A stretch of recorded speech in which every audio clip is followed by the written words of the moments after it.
السلام عليكم. شكون اللي تفرج دار السد يحكي على مريم اللي تكون هي وخوتها في البيس ويتبلاهم واحد تهاوشوا معاه ويهبطوا من البيس ومن بعد يولي يتبعهم، تولي تضربوا مريم بوحده تاع زيزو كونتر ماتيراسي في كاس العالم. هيا ومن بعد كليك تجري يا خوتي.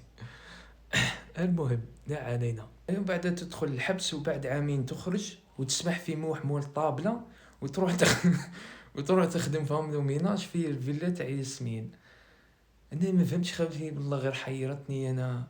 الله يبارك شو ليك ربيعه خوتي قد ما دومات ريم حينك. ليك مريم قدامها تبان في اللوز. وانا نقول عليه في التيتر ما قدش يضربها سمير عبدون.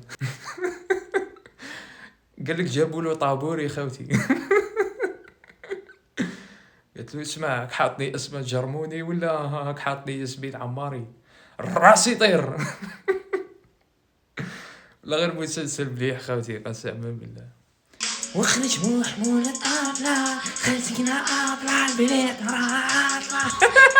ما نحرق لكمش الاحداث خوتي، ولا غير مسلسل مليح. السلام عليكم.